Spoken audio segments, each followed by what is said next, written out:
ఆంధ్రప్రభకు స్వాగతం. ఇటీవల బంగ్లాదేశ్‌లో పదవి వదిలిపెట్టి వెళ్తున్నటువంటి అధ్యక్షుడు షహాబుద్దీన్. అతను పదవి విడిచి వెళ్తూ కొన్ని ఆసక్తికరమైనటువంటి విషయాలు తెలియజేశాడు. దానిలో ముఖ్యంగా యూనస్ ఎవరైతే తాత్కాలిక ప్రధాని ఉన్నాడో అతను భారత్‌కి వ్యతిరేకమైనటువంటి నిర్ణయాలు తీసుకున్నాడని, అలాగే తనను ఎట్లా ఇబ్బంది పెట్టారు, ఈ విషయాలన్నీ కూడా ఇటీవల తను ఒక బెంగాల్ పత్రికకి ఇచ్చినటువంటి ఇంటర్వ్యూలో తెలియజేశారు. ఆ వివరాలు తెలుసుకుందాం. సార్ నమస్కారం సార్. నమస్కారం.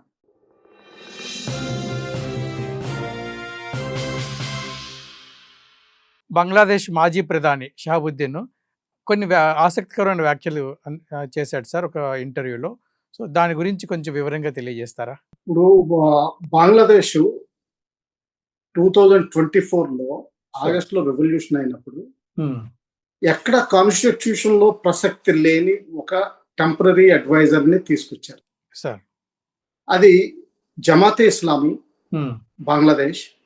జమాతే ఇస్లామీకి అనుబంధంగా ఉన్న జమాతే ఇస్లామీ ఛాత్ర పరిషత్ స్టూడెంట్స్ వింగ్ సార్. దానిలోంచి పుట్టుకొచ్చిన మిగతా ప్రైవేట్ పార్టీలు అంటే నేషనల్ సిటిజన్ పార్టీ, ఇంకా దాదాపు 40 పార్టీలు చిన్న మొన్న పుట్టుకొచ్చినాయి. ఇవన్నీ కలిపి నిలబెట్టారు. ఇది బహుశా అమెరికా ప్రోదల్పం ఉంది. ఎందుకంటే యూనస్ గారికి ఒకప్పుడు నోబెల్ పీస్ ప్రైజ్ వచ్చింది జాయింట్ గా ఒక లేడీ తోటి మైక్రో బ్యాంకింగ్ లో బంగ్లాదేశ్ లో సక్సెస్ఫుల్ గా ఉమెన్స్ ఎన్హాన్స్మెంట్ చేసినందుకు గాను ఆ ప్రైజ్ ఇవ్వడం జరిగింది. అయితే ఈయనకి డీప్ స్టేట్ తోటి ఎప్పటి నుంచో కనెక్షన్స్. ఆ కనెక్షన్స్ తోటే ఆయన ఒక అమెరికన్ సిటిజన్ తో రష్యన్ ఒరిజిన్ అయినా కానీ ఆవిడని పెళ్లి చేసుకోవడం, ఆవిడ బంగ్లాదేశ్ రావడం, మోనికా అనే ఒక అమ్మాయి పుట్టడం. ఆ మోనికా పుట్టంగానే దాదాపు 30 రోజుల లోపలే ఆవిడ నేను బంగ్లాదేశ్ లో నా పిల్లల్ని పెంచలేను ఈ ఛాందసవాదంలో అంటే ఏంటంటే యూనస్ గారి ఛాందసవాదం అప్పటి నుంచి తెలిసి వస్తుంది. ఆవిడ వెనక్కి వెళ్ళిపోవడం జరిగింది. తర్వాత ఈయన బంగ్లాదేశ్ వేడకుండా తర్వాత ఇక్కడ రెండో పెళ్లి చేసుకోవడం ఇదంతా జరిగింది. అది వేరే సినిమా. అంటే ఏంటంటే ఈ కథ ఎందుకు చెప్పాల్సి వచ్చిందంటే యూనస్ గారికి ఉన్న ఫండమెంటలిస్ట్ లీనింగ్స్ ఆయన వైఫ్ ఎప్పుడో 30 ఏళ్ల క్రితమే చెప్పేసింది ప్రపంచానికి. ఆయనని డీప్ స్టేట్ ప్రమోట్ చేసుకుంటా తీసుకొస్తా ఆపద్ధర్మ అడ్వైజర్ కింద, ప్రధాని కింద కూడా కాదు. ఆయన మిలిటెంట్ గ్రూప్స్ తోటి అంటే దాదాపు మిలిటెంట్ గ్రూప్స్ తోటి జమాతే ఇస్లామీ తోటి కలిపి ఇటువంటి పదవిలోకి వచ్చారు. ఈయన దాదాపు 18 నెలల్లో దాదాపు బంగ్లాదేశ్ ను పరిపాలించినట్టే లెక్క. అందులో ముఖ్యంగా ఏంటంటే హసీనా గారు బంగ్లాదేశ్ విడిచి వెళ్ళిపోవడం, భారతదేశంలో ఆతిథ్యం తీసుకోవడం, తర్వాత ఆవిడ మీద కేసులు పెట్టడం, ఆ కేసులు ఆవిడ ప్రెజెన్స్ లేకుండా ఆవిడ జడ్జిమెంట్ ఇవ్వడం, అందులో ఆవిడకి ఉరిశిక్ష వేయడం. ఇదేంటంటే చాలా హాస్యాస్పదం. ఇంటర్నేషనల్ కోర్ట్ ఆఫ్ జస్టిస్ అని చెప్పి ఏదో ప్రపంచంలో యునైటెడ్ నేషన్స్ పెట్టినట్టుగా చెప్పి ఇంటర్నేషనల్ క్రైమ్స్ కి కోర్టుకి పెట్టి అటువంటి పేరు పెట్టి ట్రయల్ చేశారు. ఇది యాక్చువల్ గా వెరీ బ్యాడ్ ఇన్ లా. ఎందుకంటే డిఫెండెంట్ లేకుండా ట్రయల్ చేయడానికి వీలు పడదు. అదొకటి. దాని తర్వాత హిందువుల మీద దాడులు జరుగుతుంటే ఏ మాత్రం పసిగట్టినట్టు వాటిని ఎంకరేజ్ చేయడం డిస్క్రీట్ గా జరిగింది. ఇంకా మూడవది చైనా విజిట్ లో ఎక్కడ సమయం సందర్భం ఏమి ఉచితంగా చూడకుండా బంగ్లాదేశ్ లో 7 రాష్ట్రాలకి ఇండియన్ రాష్ట్రాలకి 8 ఇండియన్ రాష్ట్రాలకి మేము గేట్వే కింద ఉంటాము అని స్పష్టం చేశారు. అది ఎందుకు స్పష్టం చేయాల్సి వచ్చిందో అర్థం కాలేదు. అంటే ఏంటంటే చైనాని ఇండియా మీదకి ఉసికొల్పి సిలిగురి కారిడార్ ద్వారా మాతోటి బంగ్లాదేశ్ లో లింకులు పెట్టుకోండి అని చెప్పి ఆయన చేశారు. అలాగే అమెరికాకి ఒక ద్వీపం ఇచ్చేయాలనుకున్నారు, చిన్న ద్వీపం. కోకోస్ ఐలాండ్స్ అన్నది మయన్మార్ లో, అది చైనాకి ఇవ్వడం జరిగింది. అక్కడ వాళ్ళ లిజనింగ్ పోస్ట్, ఒక చిన్న ల్యాండింగ్ ప్లేస్, ఎక్కడైతే చైనీస్ షిప్స్ రిప్లెనిష్మెంట్ తీసుకోవాలో అవి చేసుకోవడం జరిగింది. ఇక్కడ బంగ్లాదేశ్ లో కూడా ఒక ద్వీపం అలాగే అమెరికాకి ఇచ్చేయాలనుకున్నాం. అప్పుడు Bangladesh chief of army staff clear గా వార్నింగ్ ఇచ్చారు యూనస్ కి, మీరు ఇటువంటి డెసిషన్స్ తీసుకోలేరు. ఎందుకంటే మీరు ఆపద్ధర్మ అడ్వైజర్. కేవలం ఎలక్షన్స్ కండక్ట్ అయ్యేంత వరకు normal law, order and rule maintain చేయడానికి మీరు ఉన్నారు కానీ విదేశాంగ పాలసీలు తీసుకోవడానికి మీకు పవర్ లేదు అని స్పష్టంగా చెప్పడంతో ఆయన తగ్గాల్సి వచ్చింది. లేకపోతే ఇంకా విపరీతంగా చేసేవారు. హసీనా గారు ఒక మాట అప్పుడు అన్నారు కదా సార్, ఏమని, నేను గనక ఒక ద్వీపం అమెరికాకి ఇచ్చి ఉంటే నా పదవి ఉండేది అని. అదే ద్వీపమా సార్ ఇది? Exactly, exactly, exactly. చిన్నది కానీ ఇది. అలాగే రోహింగ్యాస్ తోటి ఎక్కువ రానివ్వడం జరిగింది. చిట్టగాంగ్ హిల్ ట్రాక్ట్స్ అన్నవి బుద్ధిస్టులు ఎక్కువ ఉంటారు, కొంచెం ట్రైబల్ ఎఫినిటీ ఎక్కువ ఉంటుంది, హిందువులు కూడా ఎక్కువ ఉంటారు. కాక్స్ బజార్ కి ఈస్ట్ సైడ్ ని చిట్టగాంగ్ ఏరియాలో మనకి మిజోరాం బోర్డర్ కలుస్తుంది, మణిపూర్ బోర్డర్ కూడా కొంతవరకు కలిసి వస్తుంది. ఈ ఏరియాలో వీళ్ళు ఎక్కువ రోహింగ్యాలని సెటిల్ చేయాలని చూశారు. దానివల్ల మత విద్వేషాలు, హిందువులు అక్కడి నుంచి వెళ్ళగొట్టే కొంచెం ప్రయత్నం మొదలు పెట్టారు. ఏదైతే యూనస్ గారు ఏంటంటే ఈయన ఛాందసవాది ముందర, పైకి కనిపించకపోయినా గానీ జమాతే ఇస్లామీ బంగ్లాదేశ్ యాక్టివ్ మెంబర్ అని అనుకోవాలి. ఇది జనరల్ గా జమాతే ఇస్లామీ ఎక్కడున్నా కానీ మన కాశ్మీర్ వ్యాలీలో కానివ్వండి, ఇది ఏమవుతుందంటే చాలా తెలివిగా చేస్తారు. రిజిస్టర్డ్ మెంబర్స్ లో అసలైన కీలకమైన మెంబర్స్ ఎక్కడ గవర్నమెంట్ లో పనిచేసే మెంబర్స్ ఎవరు కనిపించరు. ఎక్కడ నేమ్ ఎంట్రీ కానీ మీటింగ్లు అటెండ్ అవ్వడం కానీ జరగదు. కానీ కాంటాక్ట్ లో ఉంటారు. ఫర్ ఎగ్జాంపుల్ శ్రీనగర్ లో కూడా శ్రీనగర్ వ్యాలీలో ఉన్న జమాతే ఇస్లామీ బ్రాంచ్ లో లాయర్స్ గాని, ప్రొఫెసర్స్ గాని, గవర్నమెంట్ ఉద్యోగులు గాని ఎవరు కనిపించరు. కానీ అందరూ యాక్టివ్ గా గిలానీ గారు మాటలు వినేవారు. అలాగే బంగ్లాదేశ్ లో కూడా యూనస్ గారు జమాతే ఇస్లామీ మనిషి. ప్రెసిడెంట్ ఎవరైతే ఉన్నారో బంగ్లాదేశ్ ప్రెసిడెంట్, ఆయన్ని పక్కన పెట్టి ఈయన డెసిషన్స్ తీసుకోవడం మొదలుపెట్టారు. ఇది అవుట్ ఆఫ్ కాన్స్టిట్యూషన్ పోస్ట్. ఆయన తీసుకున్న డెసిషన్స్ చాలా బంగ్లాదేశ్ కి హాని చేసింది. ఫర్ ఎగ్జాంపుల్ నేపాల్ కి చేసే ఎక్స్పోర్ట్స్ అన్ని ఆగిపోయినాయి, ఎందుకంటే ఇండియా ద్వారా వెళ్తాయి. అలాగే టెక్స్టైల్ మిల్స్ అన్ని క్లోజ్ అయిపోయినాయి, ఎందుకంటే ఆయన ఇండియా నుంచి వచ్చే కాటన్ ని బ్యాన్ చేశారు. తర్వాత ఇండియా కూడా క్లియర్ కట్ చర్యలు తీసుకోవాల్సి వచ్చింది ట్రేడ్ గురించి. దానివల్ల బంగ్లాదేశ్ విపరీతంగా దెబ్బతింది.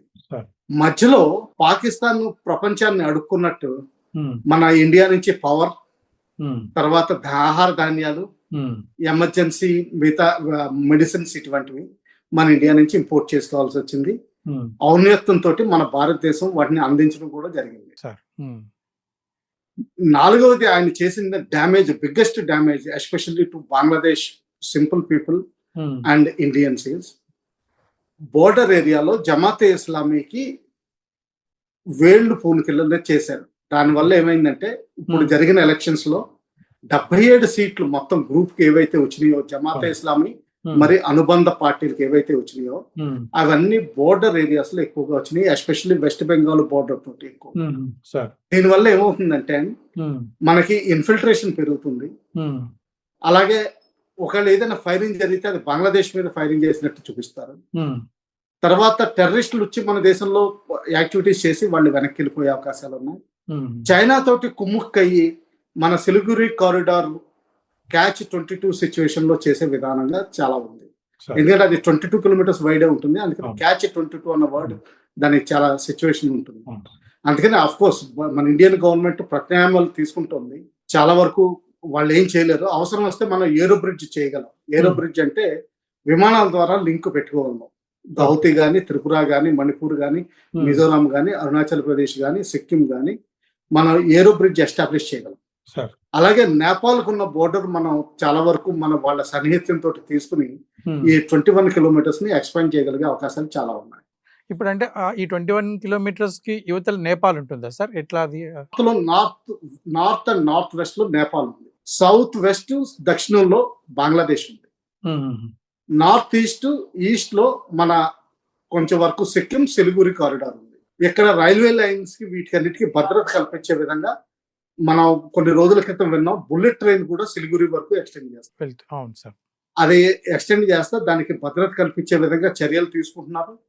తర్వాత అండర్ గ్రౌండ్ ప్యాసేజ్, ఒకవేళ ఎయిర్ స్ట్రైక్ జరిగినా గానీ కింద నిరంతరంగా సాఫీగా రోడ్డు రవాణా, రైలు రవాణా జరిగే విధంగా మనం చర్యలు తీసుకుంటున్నాం. అలాగే ఎయిర్ బ్రిడ్జ్ మనం కలెక్టగలం. బెంగాల్లో ఉన్న ఎయిర్పోర్ట్స్ అన్ని కలిపి, అలాగే బీహార్, జార్ఖండ్ లో ఉన్న ఎయిర్పోర్ట్స్ కలిపి మన అవతల రాష్ట్రాలకి బై ఎయిర్ కాంటాక్ట్ తీసుకోగలం. మనకి ఎయిర్ సుపీరియారిటీ ఉంటుంది కాబట్టి ఎవరు ఏం చేయలేరు. అలాగే సముద్రంలో కూడా మన దిగ్బంధనం చేయొచ్చు. బే ఆఫ్ బెంగాల్ కి వర్టికల్ గా మన అండమాన్ నికోబార్ దీవులు ఉన్నాయి. ఇప్పుడు నికోబార్ దీవుల్లో కొత్తగా పెడుతున్న ప్రాజెక్ట్ చూస్తే బంగ్లాదేశ్ కి ఇంకేం ఆస్కారం లేదు. అయితే యూనస్ గారి దగ్గరికి వెనక్కి వద్దాం.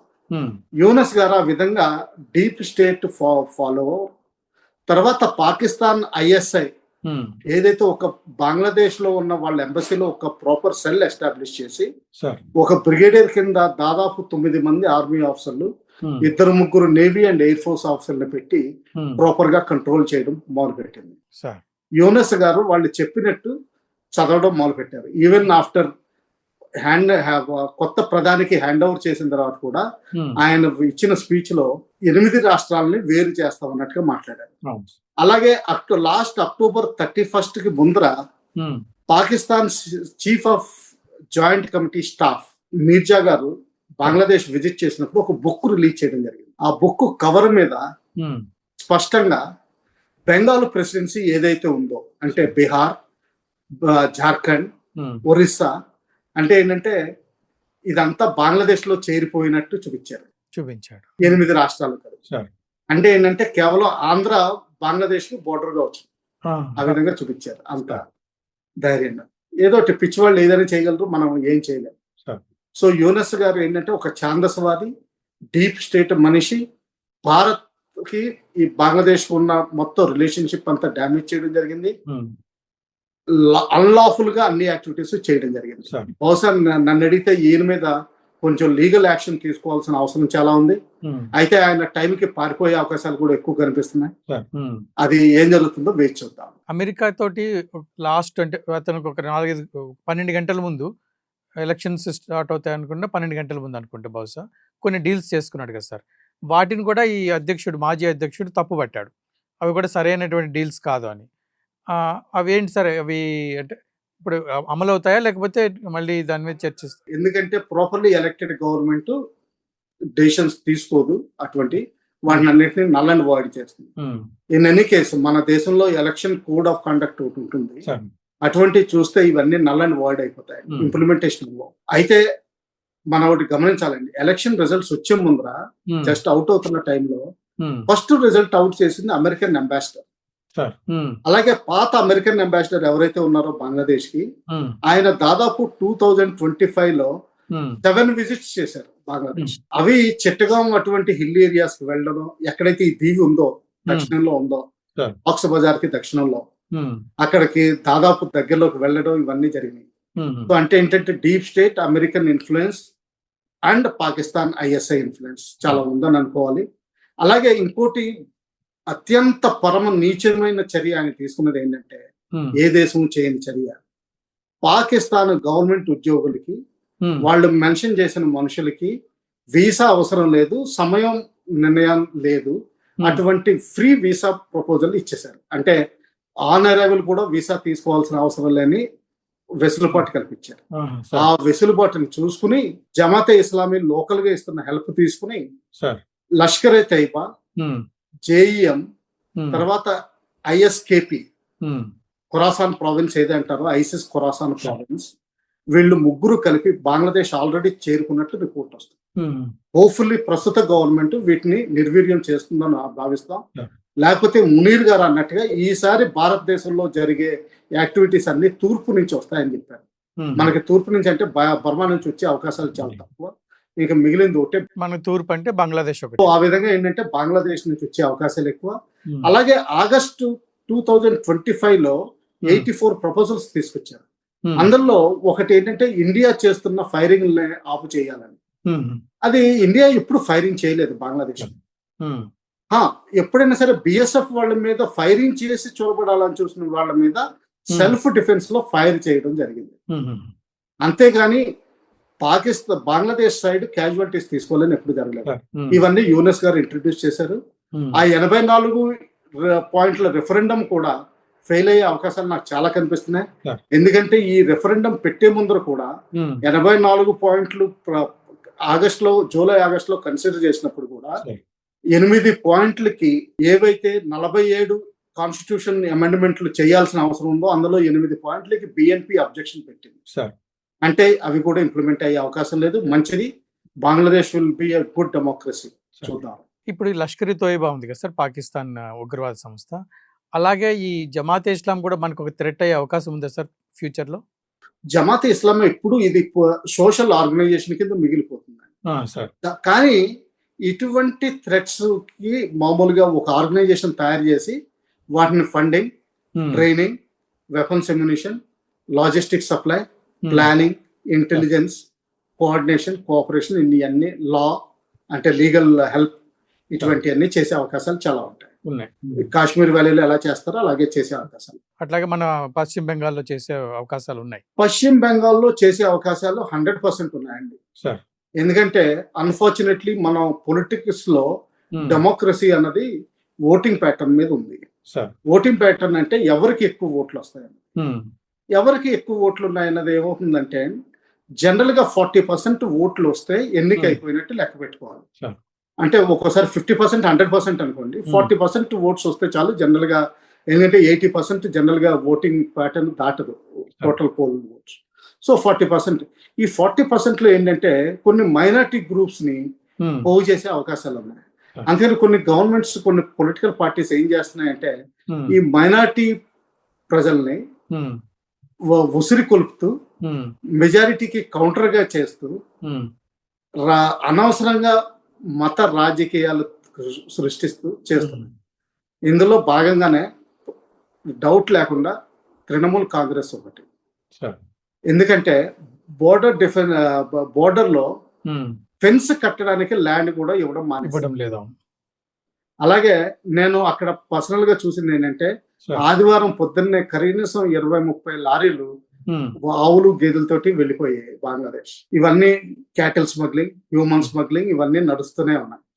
అలాగే బోర్డర్ ఏరియాస్ లో మద్రసాస్, వాళ్ళకి separate madrasa board of education, దాదాపు 6,000 స్కూల్స్ కి గవర్నమెంట్ ఫండింగ్ వస్తుంది మద్రసాస్ కి. ఇది అఫీషియల్ గా. అన్అఫీషియల్ గా దాదాపు 21,000 మద్రసాస్ ఉన్నాయి వెస్ట్ బెంగాల్. సో ఈ విధంగా పొలిటికల్ రాజకీయ ప్రయోజనాలకి వాడుకునే అవకాశం చాలా కనిపిస్తుంది. సార్ ఇప్పుడు ఈ కొత్త గవర్నమెంట్ ఏదైతే ఉందో తారిక్ రెహమాన్ గారి గవర్నమెంట్, వీళ్ళు కొంచెం మిలిటరీలో కొంచెం లీడర్షిప్ చేంజెస్ చేశారు సార్. దాంట్లో ముఖ్యంగా ఇండియాకు సంబంధించినటువంటి అంబాసిడర్, ఇండియాలో వర్క్ చేసినటువంటి అంబాసిడర్కి ఒక మంచి స్థానం కల్పించడము, ఇవన్నీ కూడా కొన్ని మార్పులు జరిగినాయి. సో ఈ మార్పులు మనకు అనుకూలమా సార్? ఎట్లా? అది మనకి స్పష్టత తెలియదండి. ఎందుకంటే ఆయన అంబాసిడర్ కాదు, ఆయన డిఫెన్స్ అటాషే అంటారు సార్. సో ఏంటంటే డిఫెన్స్ అటాషే కల్నల్ లెవెల్ నుంచి మేజర్ జనరల్ వరకు ఉండొచ్చు. బంగ్లాదేశ్ కి ఇండియా ముఖ్యమైన నేబర్ కాబట్టి మేజర్ జనరల్ బ్రిగేడియర్స్ పెడతారు. సో అటువంటి ఆఫీసర్ ని తీసుకొచ్చి మళ్ళా కీలకమైన పోస్ట్ ఇచ్చారు. అంటే ఏంటంటే ఇండియన్ అఫైర్స్ కి చాలా విలువ ఇస్తున్నట్టు, ఇండియా తోటి సన్నిహిత సంబంధాలతోటి విలువిస్తున్నట్టు మనం లెక్క పెట్టుకోవాలి. అయితే ఏం జరుగుతుందో వేచి చూడాలి సార్. ఇక్కడ ఇంకో చివరి ప్రశ్న, ఈ బంగ్లాదేశ్ ఆర్మీ, పాకిస్తాన్ ఆర్మీ, ఈ రెండుతో కంపేర్ చేస్తే ఎలా ఉంటుంది సార్ రెండు వాటి యొక్క ఆపరేషన్స్? పాకిస్తాన్ ఆర్మీ ఒక దేశానికి ఓనర్. వాళ్ళు ఎప్పుడు పాకిస్తాన్ వాళ్ళ సొంతం అనుకున్నారు. ఎప్పుడైతే పాకిస్తాన్ మొదలు పెట్టారో అంటే 1947లో వాళ్ళకి వేళ్లు లేవు. వేళ్లు లేకపోవడంతో ఇన్స్టెబిలిటీ, ఇన్సెక్యూరిటీ విపరీతంగా పెరిగింది. సో అందువల్ల చెప్పి ఇర్రెగ్యులర్స్ 1948లో వాడారు, 1965లో కూడా కొంతవరకు ఇర్రెగ్యులర్స్ వాడారు. ఇక్కడ పశ్చిమ బెంగాల్ కల్చర్ మన ఇండియన్ కల్చర్ తోటి ఎక్కువ కలుస్తుంది కాబట్టి వాళ్ళని అణిచివేయాలని చూశారు. అదే అణిచివేయలేక వాళ్ళ దేశాన్ని పోగొట్టుకున్నారు. తర్వాత 1989లో ఇండియాలో ఉగ్రవాదాన్ని ప్రోత్సహించి కాశ్మీర్ ని తీసుకుందామని చూసారు, అందులో కూడా విఫలమయ్యారు. ఇప్పుడు వాళ్ళదే దేశం విఫలమయ్యే మొత్తం బ్రేక్ అయ్యే సిచ్యువేషన్ కి వచ్చింది. ఈ ఎకానమీ కూడా అక్కడ చీఫ్ ఆఫ్ ఆర్మీ స్టాఫ్ గానీ, చీఫ్ ఆఫ్ డిఫెన్స్ స్టాఫ్ అంటారు, డిఫెన్స్ ఫోర్సెస్ అంటున్నారు. ఇప్పుడు బేసికల్లీ చీఫ్ ఆఫ్ ఆర్మీ స్టాఫే. ఆయన ఎకనామిక్ పాలసీస్ కూడా డిక్టేట్ చేస్తారు అక్కడ. అందువల్లే ఈ రోజుని దేశాల్ని అప్పులు అడుక్కునే వచ్చింది. విపరీతమైన ఇన్ఫ్లేషన్ పెరిగిపోయింది. 380 రూపీస్ ఒక డాలర్ కి పాకిస్తానీ రూపీస్ కి ఈక్వలెంట్ గా లెక్క పెడుతున్నారు ఈరోజు. అది పరిస్థితి. బంగ్లాదేశ్ అంటారా, ఇక్కడ కూడా మనం ఒకటి విస్మరించాం. మన భారతదేశానికి ప్రోయాక్టివ్నెస్ తక్కువ, ఎప్పుడు రియాక్టివ్ గానే ఉంటాం. ఆ ప్రోయాక్టివ్నెస్ లో 1971 లో జమాతే ఇస్లామీని బంగ్లాదేశ్ లో ఉన్నదాన్ని కంట్రోల్ చేయడం మానేసి, అది పాకిస్తాన్ అదనుగా చూసుకుని వాళ్ళని వేళ్లు పూనుకుంటా పెంచుకుంటా వచ్చింది. దానివల్ల ముజిబుర్ రహమాన్ గారిని అసాసినేట్ చేయడం జరిగింది. దాని తర్వాత జియావుర్ రహమాన్ గారిని అసాసినేట్ చేయడం జరిగింది. ఈ అసాసినేషన్ లో ఫైనల్ గా ఇద్దరు లేడీస్ వాళ్ళు స్ట్రెంగ్త్ చూపించుకుంటా బిఎన్పి అనే ఒక పార్టీ, అవామీ లీగ్ అనే ఒక పార్టీ, బేసికలీ కొంచెం వరకు మోర్ ఫ్రెండ్లీ టు ఇండియా, కొంచెం వరకు యాంటీ ఫ్రెండ్లీ టు ఇండియా, అటువంటి పార్టీస్ నడుపుకుంటూ వచ్చారు. సో డెమోక్రసీ వేలు పూనుకుంది.